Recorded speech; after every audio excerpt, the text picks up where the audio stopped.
Podcast Vida em Movimento do Grupo São Cristóvão Saúde começando. Seja muito bem-vindo você que está em casa. E hoje eu vou bater um papo muito interessante com o Lucas Lima. O Lucas Lima é consultor de inovação do Sebrae for Startups, aí em São Paulo.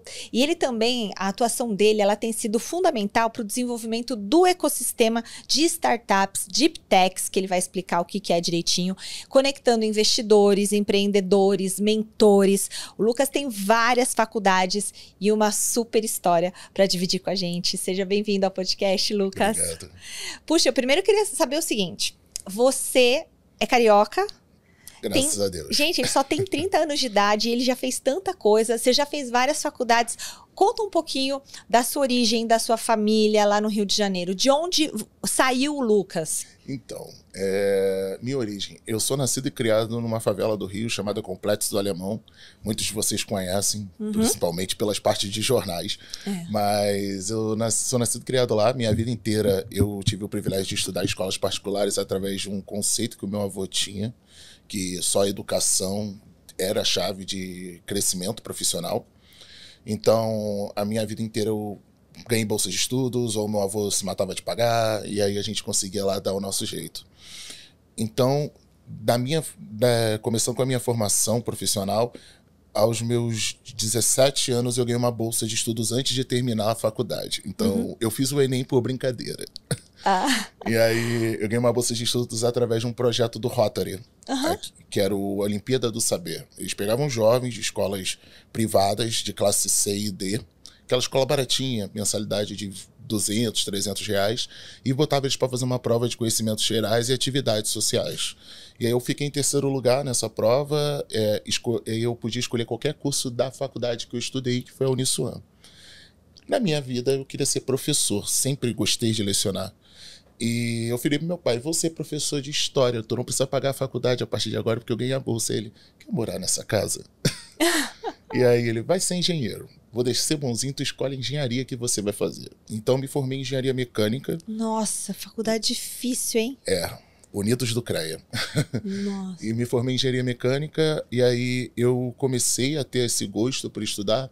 Depois da engenharia mecânica, eu me formei num MBA de gestão de inovação, tecnologia e empreendedorismo. Aí depois eu fiz um MBA na área de educação.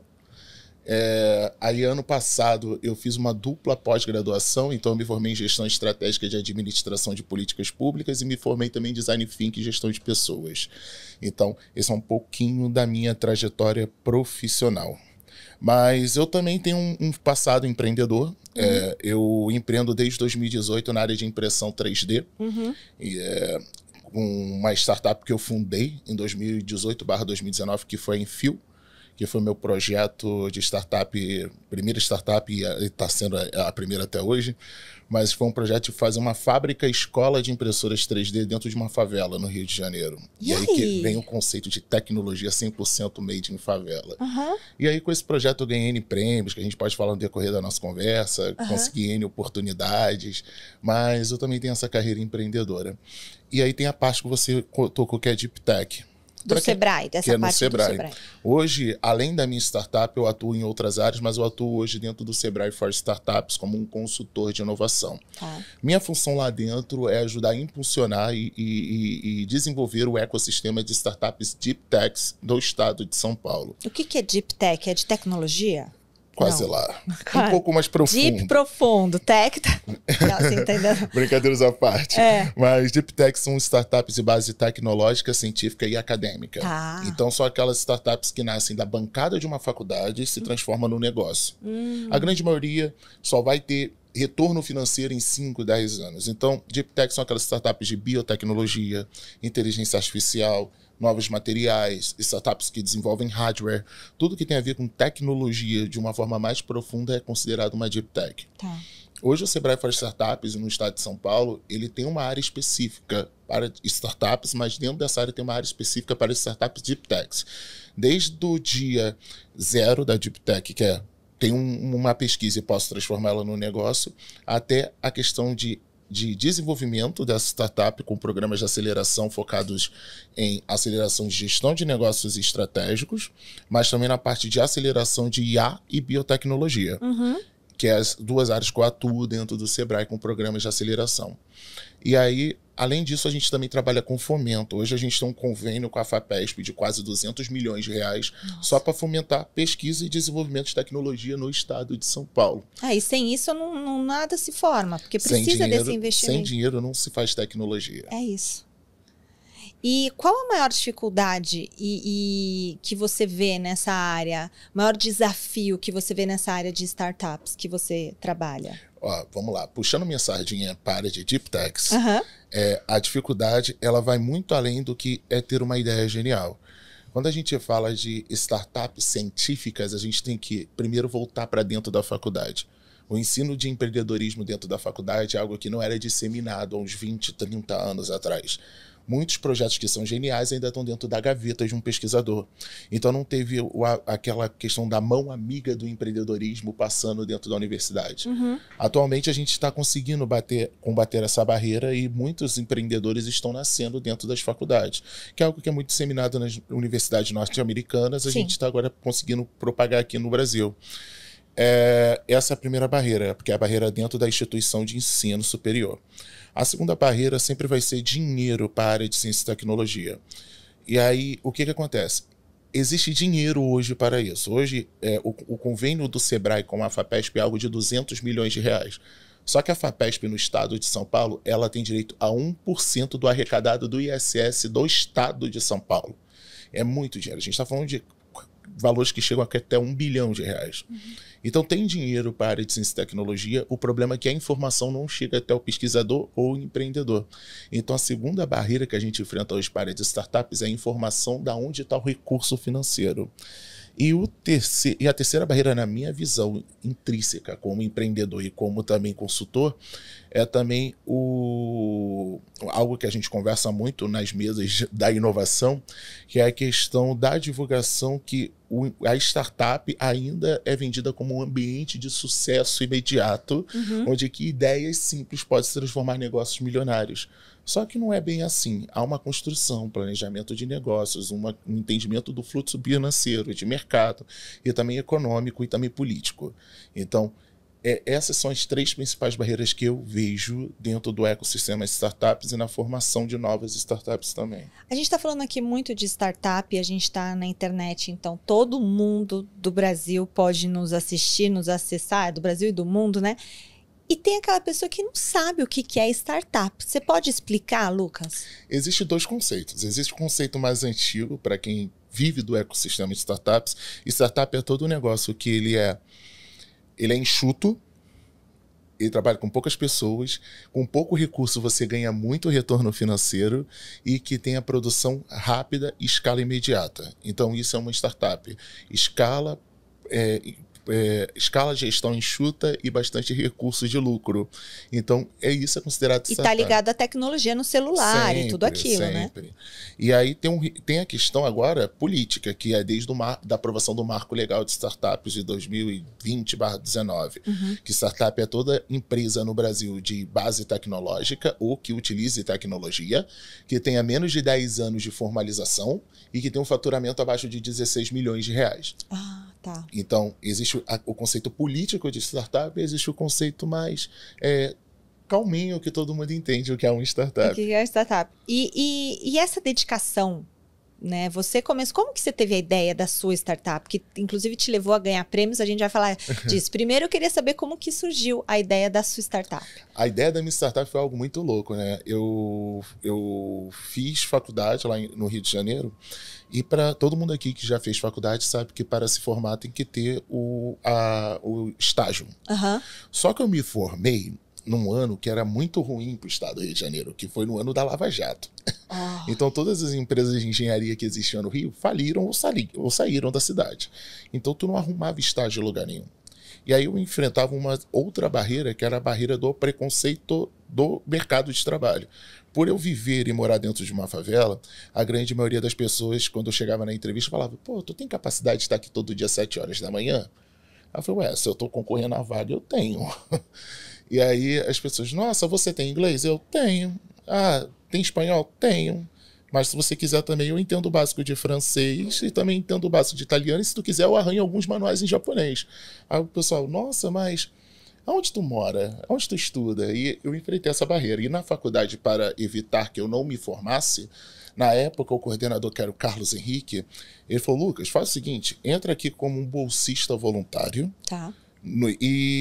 e me ajuda em algumas funções. E na garagem da faculdade tinha uma impressora 3D de uma marca norte-americana MakerBot, que é muito cara, que custa entre 15 a 17 mil reais, e o meu coordenador falou, tu tem 20 dias para fazer isso funcionar. Se tu fizer funcionar, tu fica aqui 6 meses, eu te dou tua carta de estágio. Eu fiz funcionar em 2 horas. Aquelas horas, né? Que isso. E eu fiz funcionar em 2 horas. 2 horas? Em 2 horas estava funcionando, manutenção feita, e nunca tinha tocado em uma. E aí eu falei, cara, eu preciso ter um negócio desse em casa. Como todo jovem, eu queria ter uma dessa no meu auge dos meus 22, 23 anos. E aí eu fui ver o preço de 15, 17 mil. Eu falei, cara, dá pra comprar um Corsa com 15, 17 mil. E aí eu pensei, cara, se um gringo pode fazer uma coisa dessa, eu também posso. E aí eu comecei a estudar como produzir essas máquinas. E aí eu encontrei muita informação, não na faculdade, mas na internet. Então eu encontrei fóruns, e eu encontrei um negócio muito maneiro que poucas pessoas sabem, que são as plataformas open source. Open source, para quem não conhece, são plataformas de programação de código aberto, onde você pega um código fonte raiz e você pode customizar para o que você quiser, desde um código de programação a maquinários. E aí nessas comunidades internacionais, e com o meu inglês já é o Santana, eu fui aprendendo a como construir essas máquinas. E aí, depois de 6 meses estudando, eu vi que era possível. Depois de um cartão da Nubank, pague nós. Eu fiz uma startup. Claro, pague nós. Patrocina. Eu fiz a compra dos equipamentos eletrônicos e as outras peças eu fui catar em ferro velho. Porque eu descobri que uma máquina de Xerox poderia ser transformada numa impressora 3D. Nossa, Lucas. E aí eu peguei as peças de uma máquina de Xerox e os circuitos eletrônicos que eu comprei com o meu cartão de crédito, minha primeira dívida. Foram R$680,10 depois, eu fiz a minha primeira impressora 3D com sucata eletrônica. E aí o meu TCC foi escrever um livro de como construir essas máquinas para disseminar o conhecimento e também um estudo comparativo da impressora de sucata contra a de 15 e 17 mil reais. E a minha ganhou. Uau, Lucas! E aí, como eu comecei a empreender nessa área? Eu comecei a dar palestras sobre esse assunto. E em 2020, eu palestrei num colégio chamado em 2018, desculpe. Palestrei num colégio chamado Padre Manuel da Nóbrega, onde eu palestrei para 100 alunos em 20 minutos com o slide mais feio que você vai ver na sua vida. Fundo vermelho, letra amarela, PNG mal formatado. E aí eu fiquei 2 horas respondendo as perguntas dos alunos. É difícil, eu consigo? Meu pai um dia vai ter uma condição de me dar um negócio desse? Eu falei, cara, meu negócio é muito mais que fazer máquina barata. É disseminar esse conhecimento. Então, o que eu conseguiria fazer com uma empresa dentro de uma favela, onde eu conseguisse capacitar o pessoal e trabalhar para mim? Aí eu pensei, vou montar uma fábrica escola. E aí eu montei no meu quarto. Começou assim como toda startup do Vale do Silício. É isso mesmo. E aí... A sua foi no quarto, a deles é na garagem. É isso, eu não tinha guardagem para fazer isso. E aí eu fundei a Enfio. A Enfio funcionou desse modo de fábrica escola até 2021. Dentro do período de 2019, que quando ela fundou, até 2021, que foi quando eu mudei o modelo de negócios dela, eu ganhei prêmios como Shell Iniciativa Jovem, Juventude Empreendedora, fui acelerado pela Ambev, foi a primeira vez que eu vi um cheque de 50 mil reais na minha vida. Foi maravilhoso. Gente, isso é maravilhoso. Me tornei parceiro da ODS número 10 no estado do Rio de Janeiro pela ONU, fui embaixador da Unesco pelo projeto Pacto pela Juventude. E aí aconteceu em 2021 que eu mudei o modelo de negócio e transformei a Enfio numa empresa de P&D, Pesquisa e Desenvolvimento de Tecnologia. E foi quando eu vim trabalhar a primeira vez em São Paulo. E eu trabalhei numa ONG que você com certeza deve conhecer, que foi a Gerando Falcões. E aí eu trabalhei no projeto Favela 3D, que na época não era de digital digna e desenvolvida. Era é possível fazer uma favela impressa em 3D? Eu falei, cara, me dando dinheiro, tempo e equipe, eu faço qualquer coisa. E aí eu produzi o projeto João de Barro, que foi meu primeiro protótipo 100% funcional de uma impressora 3D, de impressão 3D de casas. Onde eu conseguia, na versão final dela, imprimir uma casa de até 60 metros quadrados em 48 horas. Nossa. E casa com cimento. Imprimir com cimento. E foi um projeto bem bacana que eu tive a possibilidade de ter uma mentoria com um projeto da NASA, que é o projeto ICON. E aí foi que eu entendi que o brasileiro realmente tem que ser estudado pela NASA, porque tudo que eu perguntava para eles é top secret, secret state, industrial secret. Eu, tudo que eu perguntar não tem, mas tudo que eles me perguntam eu tenho que responder. E aí, desculpe o termo, foi aí que eu falo bastante com meus alunos, caguei para a NASA. 40 dias depois, com eles não querendo me dar nenhuma resposta, eu fui para um galpão e construí o primeiro protótipo funcional sem informação nenhuma deles. Não te ajudaram em nada, digamos assim. Em nada. O projeto João de Barro foi algo que eu construí da minha cabeça e de vídeos com benchmark de outras máquinas espalhadas pelo mundo e um TCC da Universidade de Cornell que me deu gratuitamente. E aí eu construí esse projeto. Em 2023, com esse projeto, eu tive a oportunidade de ser reconhecido pelo MIT como um dos jovens mais inovadores do Brasil, pelo MIT Innovator Under 5. E também ganhei 2 bolsas de estudos com a possibilidade de ir para fora do Brasil. Então, fui para o Vale do Silício, com o projeto do Silêncio ao Silício, que levou 10 jovens negros para o Vale do Silício, para o Brasil, at Silicon Valley. Você ficou lá quanto tempo? Fiquei 15 dias, foi maravilhoso. Conheci Meta, conheci Google, conheci Apple, conheci a Plug and Play, todos os ambientes de inovação do Vale do Silício. E também eu tive a oportunidade, através do prêmio Young Leaders, para ir para MIT e para Harvard no ano passado.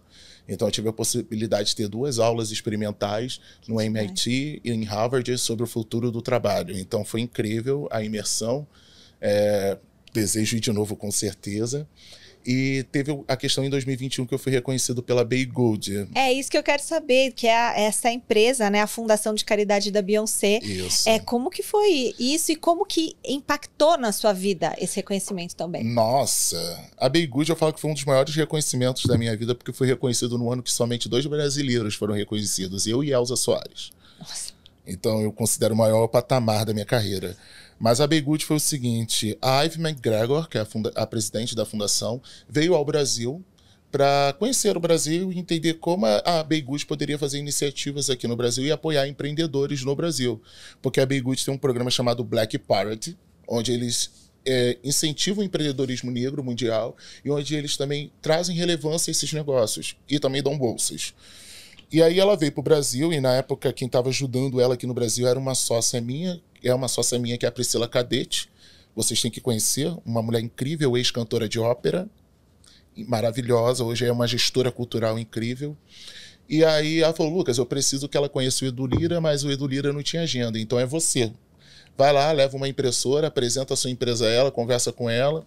E aí eu tentando aqui, na época eu não falava inglês direito, e eu expliquei, contei minha história, ela falou, Lucas, você é um cientista e você não recebe nada do governo, ninguém te ajuda, nenhuma faculdade te deu uma bolsa. Eu, não, Ivy, eu construí minha empresa com um salário de R$400 que eu recebia como professor na época. Ela, não, isso é impossível. Aí eu falei, é possível, aqui é Brasil. Aqui, o brasileiro, a gente ainda tem a cultura que a gente ama as coisas que a tecnologia nos dá, mas não gosta de quem desenvolve a tecnologia. E aí ela falou, tá bom, como você veio para cá? Eu vim de ônibus. Ah, não, toma aqui o dinheiro, vai para casa de táxi e depois a gente conversa. E aí eu fui para casa, peguei no sono, quando acordei, todo mundo me liga, Lucas, tu tem Twitter? Eu, não, Twitter é para jovem que gosta de reclamar, eu não tenho isso não. Aí ela, Lucas, tu tá no site da Beyoncé e você tá no Twitter da Fundação da Beyoncé, eles estão te reconhecendo. Eu, caraca. Uau! Uau! E aí isso foi ótimo para minha carreira, porque me deu uma visibilidade, me ajudou a acessar lugares que eu nunca pensei que acessaria. Me ajudou a ter meu momento single lady. Eu gosto muito de falar isso. O que é o momento single lady? Nossa, a Beyoncé me notou, gente. Gente, não é? Nossa, não é qualquer coisa. Não é muito legal. Pra eu estar no site dela, tem que ter o aval da rainha, ponto. Então, teve essa oportunidade e eu falo que foi muito bom, porque ser reconhecido por uma artista do nível que ela é algo que, sem palavras. E para minha carreira foi ótimo. Eu era um rapaz recém-formado na faculdade, na época só empreendendo, e isso abriu portas para participar de eventos, palestras. Como é importante esse trabalho que ela faz também com a Fundação. Super. Então isso daí foi um pouquinho da trajetória de premiações. Através também eu tive a oportunidade de ir para a Alemanha, então representei o Brasil no evento para a G20, tive a oportunidade de conhecer o Olaf Scholz, que é o chanceler da Alemanha. Super maneiro. O pessoal na Alemanha bebe muita cerveja, maneiro também. É boa a cerveja lá? A melhor de todas. Pena que bebe quente. Mas, brincadeira essa parte, foi uma mega oportunidade. Como conhecer também Isabela Teixeira, que é ex-ministra do Meio Ambiente também. Então, tipo, foi incrível. Lucas, a gente está falando aqui de muitas conquistas, de momentos, assim, vitoriosos da sua vida. Mas teve em algum momento ali atrás que você falou, eu vou desistir, ou eu vou parar de continuar sonhando? O que te moveu? Porque é muito legal a gente ver você, onde você está hoje, e tudo que você conquistou, e todos os prêmios, e as viagens, e Harvard, MIT, Beyoncé. Mas você tem essa origem e teve o seu avô que te ajudou muito, mas teve um momento ali que foi difícil. E o que te fez seguir adiante para chegar onde você chegou? Para inspirar quem está assistindo a gente aqui no podcast Vida em Movimento, porque o Lucas é um exemplo de uma pessoa que está sempre em movimento, está sempre em busca. Sim, sim. Não, todo dia. Todo dia quando tu acorda é um leão por dia que tu mata, né? Então, tipo, teve um momento, sim, que eu pensei em largar tudo, que foi principalmente por ter feito uma faculdade por livre e espontânea pressão. Eu não indico isso pra ninguém. Se você quer fazer, tente. Não deu certo, tenta de novo. No meu caso foi muito complicado porque eu seria uma das primeiras pessoas da minha família a fazer faculdade. Uhum. E meu pai, eu entendo hoje que ele queria o meu bem. Vai lá, faz a faculdade de engenharia, é uma mudança de vida. Você não teria feito engenharia, então? Vou te falar que hoje em dia eu teria feito, mas teve um momento engraçado de tudo isso. Eu nunca trabalhei como engenheiro, mas sempre trabalhei como professor, então consegui realizar ali uma parte do meu sonho. Mas o que não me fazia desistir era que a minha mãe é semi-analfabeta. Minha mãe só estudou até a 3ª série. E aí a minha mãe é costureira. E ela falava, filho, termina, depois tu vai ser professor, tal. Eu, beleza. Só que a tua pergunta é muito legal porque eu tive que dar uma aula para um projeto bem bacana essa semana, que é a plataforma Impact, que ensina jovens da Rocinha a serem programadores. E me fizeram exatamente essa mesma pergunta. E eu falei, cara, todo dia a gente pensa em desistir, porque não é fácil. Mas eu falo que o momento mais desafiador da minha carreira foi quando eu tentei buscar emprego. Então, tipo, eu fui empreender porque ninguém me dava mão. Então, para mim, naquele momento, eu pensei, cara, porque eu fiz 5 anos de faculdade? O que eu fiz da minha vida?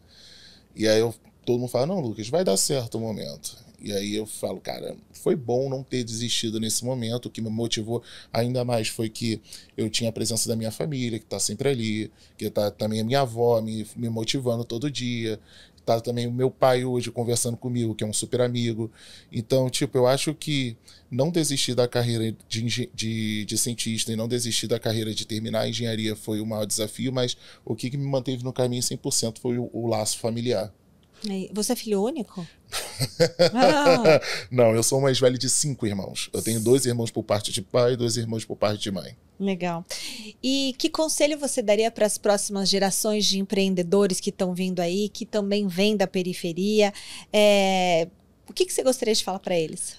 É uma brincadeira que eu sempre faço, mas eu não sou ET Bilu, mas busquem conhecimento. Sério, eu falo que hoje, o que eu faria de diferente do que eu fiz no passado é buscar informação. Por exemplo, não é porque eu trabalho lá, mas se você quer empreender, busca o Sebrae. Ponto. É tudo de graça. A não ser os cursos que vendem, mas a maioria do apoio é gratuito. Outra coisa também para você jovem que quer entrar na área de pesquisa, busquem as bolsas internacionais. Você que tem menos de 28 anos, tem várias bolsas que vocês podem pegar aí de graça para viajar pelo mundo. Se eu soubesse antes que eu poderia ter sido Global Shaper e ir para o Fórum Mundial Econômico, o Fórum Econômico Mundial, de graça, eu poderia ter feito o processo lá atrás. E eu não conhecia essa informação. Onde as pessoas podem acessar essa informação, Lucas? Tem uma página muito boa, é em inglês, mas qualquer Google Tradutor ajuda, chamado Opportunities of Youth, no LinkedIn. Uhum. E essa página, ela traz bolsas de estudos em qualquer lugar no mundo, que é aberta. Então, tipo, bolsas nos Estados Unidos, bolsa no continente africano, bolsas na Europa, bolsas na Ásia. Se você quiser ir para o Japão, tem várias bolsas para estudantes brasileiros lá também.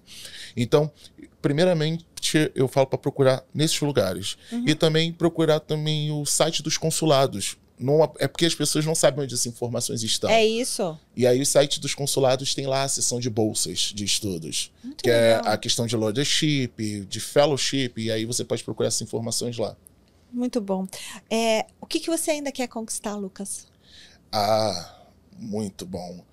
Meu sonho ainda é fazer mestrado e doutorado. Quero terminar a carreira como doutor e viver o resto da vida como consultor. Mas o meu sonho de princesa é um dia ser ministro da Ciência e Tecnologia. Eu estudo para isso.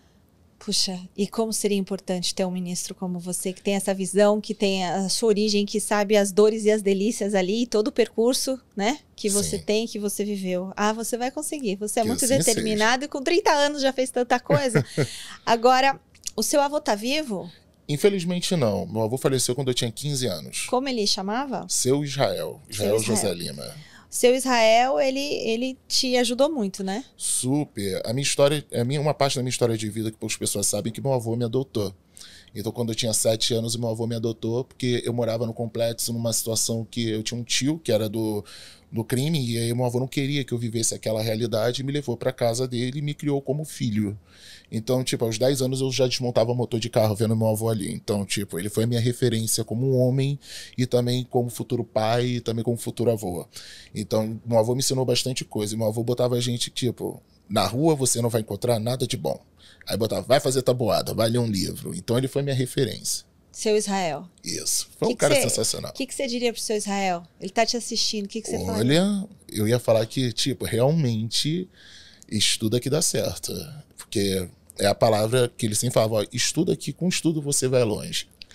Lucas, para quem está vendo a gente aqui no podcast Vida em Movimento, e você é uma pessoa que está sempre se movimentando, seja no Sebrae, com todas as coisas que você faz, as oportunidades que você busca dar também para as pessoas, o que você deixa como recado para quem quer empreender, para quem quer ter o seu negócio, para quem está na luta aí, que às vezes fala assim, eu vou trabalhar de Uber, né? Eu ouço muito isso, puxa, eu preciso complementar minha renda, eu vou trabalhar de Uber. Não que não seja bom, mas assim, às vezes a pessoa deixa de estudar ou deixa de fazer. Você teve a oportunidade, você teve a escolha de ou comprar um carro ou investir em com os 15 mil reais lá que você falou, né? Sim. Então, assim, o que você diz para essas pessoas? Primeiramente, eu falo que vocês têm que ativar um poder. Um poder que eu fui aprender só depois de velho, que se chama wood face, cara de pau. Não ter medo, tipo, não me vejo naquele lugar. Não, tu não precisa se ver, você precisa estar. A primeira coisa é saber o poder de suas conexões. Hoje eu falo que eu consigo estar a 2 ligações de qualquer pessoa que eu pensar através da minha agenda telefônica. Então, tipo, contatos e informação é poder. Networking, Networking é tudo. Isso daí não é papo de coach não, tá, gente? Relaxa. Mas, acima de tudo, eu falo que networking, informação, você coloca você em qualquer lugar. Desde uma questão política, desde uma questão econômica, mas também numa oportunidade de trabalho, uma oportunidade de novas amizades que pode te proporcionar mais coisas no futuro, e não amizades por interesse, mas tipo, como é que essa conexão pode fortalecer uma ideia futura minha? Eu sempre penso assim, 3 passos antes de fazer qualquer conexão. Sim. Mas aquela conexão para beber uma cerveja no final de semana também é bom. Também é boa, tem que ter. Tem que viver. Tem que viver, tem que ter. Legal, meu querido. Lucas, onde você se vê daqui 5 anos? Daqui 5 anos eu me vejo terminando o mestrado. Atualmente eu estou num processo de escrita de projeto para tentar ali uma conversa já para tentar para o UFABC, para a área de inovação. Então daqui 5 anos eu me vejo ali terminando o mestrado e também trabalhando com inovação dentro do governo, que é algo que eu gosto bastante. Parabéns pela sua pessoa, pelo seu trabalho, pela sua trajetória. Você é um orgulho para todos nós aqui do Brasil, viu, Lucas? Muito obrigado. E eu espero te encontrar daqui 5, 10 anos sendo nosso ministro. Vai ser maravilhoso ter você lá. Representando todos os brasileiros e fazendo muito pela ciência. Eu tenho amigos cientistas e eu sei o quanto eles sofrem com essa questão da falta de investimento, a falta de verba e tudo mais. Mas eu estou torcendo muito por você. Muito obrigado. Um abraço. Pessoal, a gente se encontra no próximo episódio do Vida em Movimento. Até lá.